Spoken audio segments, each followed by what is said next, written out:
Senators and members of the House of Representatives relocate from their chambers as renovation work starts in the National Assembly. Again, lawmakers call for the sack of the National Security Advisor and Minister of Defense. 3 senators bow out of the National Assembly to take up other responsibilities. And later on the program, this problem started long before this government came, not necessarily with PDP. Honourable Sergius Ogun will join us to talk about how and why his motion was shut down last week. You're watching the Hallowed Chambers on TVC News. I am Tijesu Adiwi. Senators and House of Representatives members will be unable to attend plenary in the Hallowed Chambers of the National Assembly as the contractor handling the renovation of the complex resumes work. Senators will temporarily conduct plenary at the conference room 022 on the ground floor of the new Senate building, while the House of Representatives members will use the spacious committee rooms on the ground floor of its new wing. There is also a plan to use teleconference technology to link all the lawmakers who may not be able to find seat at the committee room. The House of Representatives is clearly not pleased with the performance of the National Security Advisor and the Minister of Defense. The lawmakers are asking that President Muhammadu Buhari release them of their appointment, and they also demand that a state of emergency be declared on security. The lawmakers are fed up with the frequent motion on insecurity presented on the floor of the parliament by members from different parts of the country. Now they even blame members of security agencies for aiding and abating these criminals. Nigerians are being killed on a daily basis, Mr. Speaker. The 4 angles of Nigeria, nowhere is safe. Mr. Speaker, what is beating my imagination more, aside of the killing, is who is responsible, not in terms of the people that are committing those atrocities. Nigerian governments have come out in different occasions to say they know them. This matter has created fears among our constituents, and it poses grave danger in many ways, which could include negative reactions from our constituents.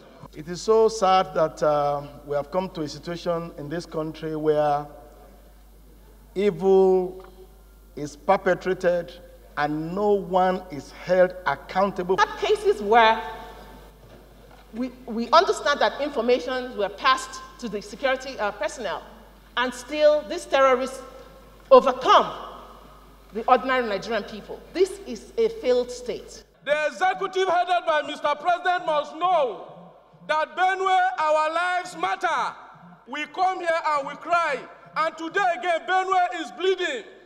I don't know what argument anybody can give to insulate the security agencies in terms of doing their duty to ensure that this thing does not happen. It was a time to say goodbye for Senator Abdullahi Adamu, Abubakar Kyari and Hassan Mohammed as they resumed their new assignments outside the National Assembly. Lawmakers took turns to eulogize them and also wish them well as they take up fresh responsibilities outside the National Assembly. Indeed, Senator Adamu Abdullahi is a political textbook of contemporary Nigeria. He's a man who has gathered tremendous wealth of experience as far as politics is concerned. And if you take a look at his contributions here, you will see that he's a man who's highly patriotic. In a terrain where the political class suffers from chronic memory amnesia, where people hardly look beyond their north nor think beyond the depths of their pockets, he's a steady in consistency and loyalty. But what this goes to show is that the legislature is coming of age, that the legislature is now contributing to the political development and stability of our country. And we shouldn't take this for granted. I will cherish your kind words. I will cherish the advice that came forth from your contributions.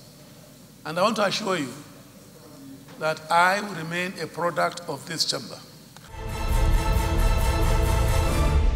Joining me now on the program is Honourable Sergius Ogun, representing Ishan North and Ishan South East Federal Constituency in Edo State. Thank you for joining us. Thank you for having me. How would you explain what happened between you and the Deputy Speaker at plenary last week? This also came at a cost because your motion was shut down. Yeah, it was just a mix-up. It was a mistake that I regret. The Deputy Speaker is a nice person, is a perfect gentleman with a large heart. And he's somebody I would call my friend, honestly. He was my chairman in the last house, and then he opened my eyes to so many things, you know. So, but this is the thing about the Deputy Speaker. I would say this behind him. When it comes to his religion, his party, or maybe his ethnicity, part of the country is from, you will see a different person from the gentleman that you know. You know, so that particular day, I think it was just a joke. He was actually joking when he said, because I was discussing with my colleague who was actually asking me the import. That was the importance of this bill, you know. So I was explaining to him, and he understood where I was going. He was like, sure, he will support it. We're just having that conversation when he jumped my own number. I was number 10 on the other paper, and then he went to other 11. So for me, opposition, I thought it was the APC thing that was playing out. And beside that, the minority whip was doing a book launch that day. So from the sequencing, item 9 on the other paper was already taking his motion. And as you know, we don't debate motion these days because of coronavirus and all. So I had told my staff to get my car so that we rush to Yaradua Center for the book launch. So I was all wired and waiting to take my own in 2 minutes and jump and go there. So when he jumped, I didn't catch the joke, you know. So I just thought it was the usual APC thing. So all my opposition antenna went up, and that's why that happened. And the minute some of my colleagues came to say he was actually joking, so that was why I apologized profusely. And then we have since settled that. He even actually, when I went back to tell him, look, I was wired up because of Honourable Toby's program, he said to me to play a certain amount for him, which I did. So I technically represented him in the Minority Whips program that same day. So it's nothing personal. We saw the House leader go round to lobby other lawmakers to reject your motion as a way of punishing you for the misunderstanding you had with the Deputy Speaker. Say something about this. The leader was just a busybody, that's what I have to say, and I would not want to discuss it anymore. I mean, whoever watched that, he was even more offended than the man who was supposed to be offended. So it was a personal thing. Like I said, I won't discuss here. So, but members on the floor of the House that day knew what played out. So there are personal issues that he brought to the floor. And I have always said that he cannot use the chamber as a bully pulpit. If he does that, he's backing the wrong tree. He will be challenging the wrong person. He knows it, and I'm sure my colleagues know that clearly. You know, I allowed him to get away with all the ranting that day because I felt I offended the speaker, the presiding officer that day, because I didn't quite catch the joke, and then I let that slide. If he tries it another day, I will give him the stuff I'm made of, and that's it. Rising insecurity in Nigeria remains a topical issue, and we have seen the passion and emotion with which lawmakers approach this issue, especially as it seems to get worse every day. Nigerians are asking, for how long? It would be very strange for me really not to put the blame on the doorstep of the government, the party in government today, the APC. Very strange. But I like to say that this problem started long before this government came. Not necessarily with PDP. It started long before it came. But the APC made it a political issue in 2014. So that is why people are telling PDP today, you are not playing the opposition that you should play. But playing the opposition, it doesn't have to be the APC way. So because if you look at what's happening today, you cannot compare what is happening today to what was happening in 2014 and the early part of 2015 before the elections. So technically the party in power has failed. But does that mean that whoever is coming will have come with a magic wand and fix it overnight? No. So we have to go back to the decay of the past. You have to look at the out-of-school children. Most of them today are being recruited as bandits. How do we cure that? Yes, these ones are gone already, that have become bandits. But the ones that are coming up, what are we doing about it to make sure that they are in school? They get the proper education.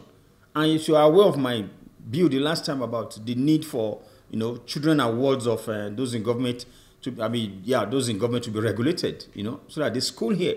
And you also are aware of my bill on healthcare. Those in government should also, utilize the government hospitals here. So if you do that, you will fix the hospitals here. You will fix the schools here. And in that way, we can accommodate so many more people. So those are some of the neglects that's leading to what's happening today. But everybody's talking about more boots on ground. Yeah, maybe we need that. But this is a very big country, So the party in government today has failed. Whoever is coming, we need to begin to vet and check whoever is coming to succeed the president. President Buhari has done his bit. He will go to Daura and rest. But who is taking over? But I think we are still dissipating energy talking about President Buhari. President Buhari should be history by now, because he should go home and rest in next year. But who is taking over? What is the person coming with? What should the person be telling us? What should we be asking the person? Because it's obvious that the security agencies are overwhelmed with what is happening. More than anything is the intelligence. And everybody knows. We are saying that intelligence. There's no intelligence. Why don't we deploy modern equipment to fight this battle? You see people moving. They know the bandits are targeting certain soft spots. So how come our security agents are not anticipating this? Why are we not deploying drones that can strike? All the money we are budgeting, what is it for? So there are more questions than answers that we are getting right now. But I think it's going to be a collaborative effort between the citizens and those in authority, the government, to stamp this out. And by the grace of God, we will succeed. You spoke about security agencies being overwhelmed by the current security situation, but some of your colleagues insist the problem is alleged aiding and abetting of bandits by security agencies. How do we solve this puzzle? I don't even want to go there. If you go there, you're opening a can of worms. Because now we said the service chiefs should be relieved of their duties and bring in young ones. Yes, it was good. We all supported that. And that has happened. We have the fresh hands. They are not novice. Most of them were in the theater of war. But not a whole lot has changed. If anything, we are seeing a new dimension now. We are not talking about the Boko Haram that the PDP government then confined to the northeast. Now we have bandits. And security experts have been telling us that it looks like the bandits have the Boko Haram suddenly have a handshake with the bandits. So only yesterday that our information minister is not telling us that it's been confirmed. But we already knew, So what has government been doing to prevent this? That's the problem. What have we been doing? So under the PDP government, we had the Boko Haram. That was new. So the government then was learning how to tackle them, but became a political issue. But now you even have a Hydra-headed monster right now. That the Boko Haram, then with the bandits that spread all over. So what's the solution? So like I said earlier, is a collaboration between the people, the government, and let's be honesty on both sides. The security agents that are collaborating with these people, what is their salary? Then we heard under the Jonathan administration, under the PDP administration, that they were not really paid. And those were some of the campaign rhetorics that were out there. They would be well compensated and all that. The same thing is still happening now. Some of them, their allowances are being owed. Look at the police. The new IG came and said they will get their two sets of uniform and all that. Should that be an issue?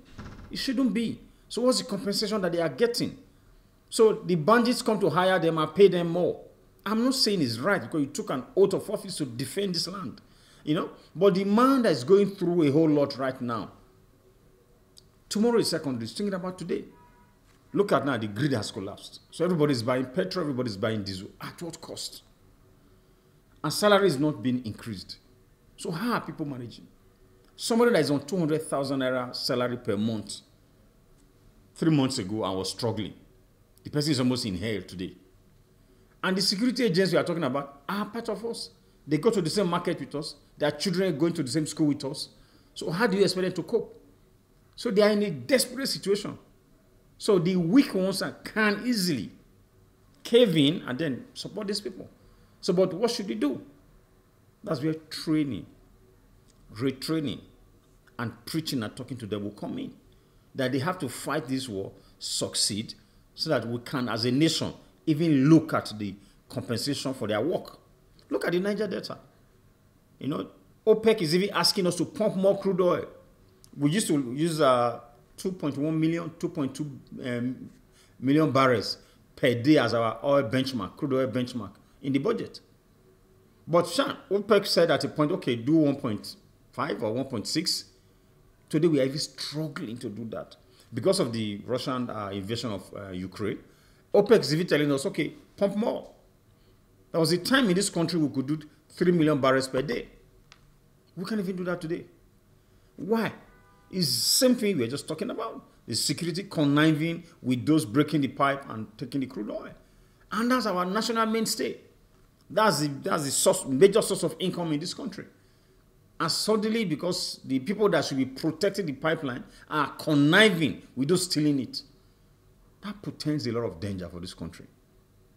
So, but like I said, people that are involved, they should separate them clearly, because we have excellent people among the security agents in service.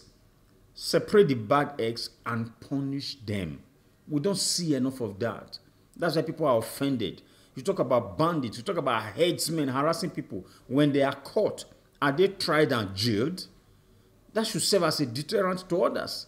And that should also give encouragement to the community to know that these people are serving jail terms. Same thing with the security men that are conniving. Those are the bad eggs. There are excellent ones. The minute they are caught, they should be jailed, court-martialed and jailed or whatever. Do you also subscribe to the sack of the National Security Advisor and the Minister of Defense? Is this a way out? Oh, yes. I think the president, because he's an old man, is comfortable working with old people. But I don't blame him. Maybe if I'm in government at that age, I want to work with people because, yeah, for most of the old people, they are scared of young people. Because young people, they see them as yahoo, you know. They are fast, they are internet people, they are microwave people. You want people that can reason the way you reason, you know. So I don't blame him. That's not, I'm not saying this derogatorily.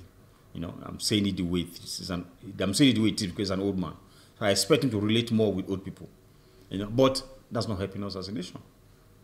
So I think they should go, because if there's proper coordination, most of the things happening will not be happening. And I tell you this, I'm a member of the Committee on Army. The Chief of Army Staff wants Army aviation. And I remember asking the question, why would you want Army aviation when you have the Air Force? And he said, look, what is my own is my own. If I need to do something immediately, before I call the other person and all that, memos move, there might be delays. And I agree with him, you know. So but there's proper coordination. Should that be? You should have a joint task force. So shouldn't it be the Chief of Army Staff calling the Chief of Air Staff to say, look, we need to do this? The joint task force in the control, command and control center should be able to trigger something to say, look, this is where we are. So it's just an immediate approval that they get, not somebody calling anybody and then you are looking for signals. You know, so I don't think there's proper coordination. We are budgeting billions, but I don't think there's been proper coordination from the office of the NSA. And I agree with my colleague Honourable Kumo that says the NSA, the Defense Minister should go. 7 years in the House of Representatives, what has your experience been? Yeah, it's been wonderful. It's been a great opportunity given to me by my constituent to represent them and a platform to take on national issues. So it's been a wonderful experience. What have been your contributions to the development of the people you represent? Well, we have been able to do a lot in the constituency. As you know, government is a continuum. We have been able to do a whole lot in the area of education and healthcare, especially primary healthcare. these were my major concern coming to the National Assembly. I am strong on education, healthcare, women and children issues, and agriculture. So those were things I made up my mind to come and work for when I come here with the platform given to me by my constituents. And that's basically what I have been doing. So we have done a lot in the area of education, area of healthcare, and even my bills are geared towards that, all these. And then again, agriculture. We have done something. Right now, I cannot say I'm happy in the state it is, but we are trying to expand it. We're trying to bring in technical partners to expand it. So in that way, we'll be able to employ more people in the constituency, train more people on modern day agriculture. Is it true there is an unwritten law in your constituency that an elected member can only serve 2 terms? There is unwritten, yeah, but my coming here in 2015 was a battle against the 7 members then. It was a battle that we all fought. And by the grace of God, we won. But the good thing, when we won that battle, they immediately collapsed their structures to work with us, and it's been like that till now. You know, so some of them, at least one of them, my predecessor in office, is running for Senate right now, and is asking for my support. You know, so that's how the politics goes. So I'm finishing my 2nd term, just like the way those who took over fought. Some of my other colleagues are fighting. You know, they're fighting to return, and they might succeed. But for me, I am not in that mood right now, and my eyes are set on higher things. So. And does that mean you will not contest for your party ticket to return to the 10th house? No, I think I am done here. I've done my bit for my constituents, and at my age, I should be aiming for higher things. Your party seems divided over where the presidency should go. Do you also agree that zoning should be jettisoned? I can understand where the party is coming from. Like they say, 2% of something is better than 29% or 99% of nothing. So you do not have anything right now. So take power first. If opening it up and certain part of the country getting it will enable you to take power, take it first. Then you use your stay in power to say, okay, fine, let it go back to this part of the country. I think that's the general thinking of those that are saying throw it open. But I disagree with that. I am from the South, and I think it's the turn of the South. Let's go there. If we win, fine. If we don't win, it's big deal. We are a party. You know, let's do the right thing for posterity. I think we always forget that in this country. We're always in a hurry to do certain things. And we have the young people looking at us. So if you say you are going to zone. No matter what, it's going to cost you. But how will you know that if you zone to the South, you will not win? How will you know? Do it and do what you have to do. Go out and canvass for support. Today, there's hunger in every home. There's anger on the streets. PDP doesn't even need to say too much to win an election today. So where's the fear coming from? I will support a Southern candidate. I say that openly anywhere, you know. But if it goes to the North, well, I don't know. But I'm with my party, and I strongly believe that they should zone it to the South. That is the program this week. You can watch a repeat broadcast on TVC News at 7 a.m. on Sunday. Also, you can see this episode again on TVC News YouTube channel. Do not forget to subscribe, like, and share. Thank you for watching. I am Sergius Ogun. See you next time.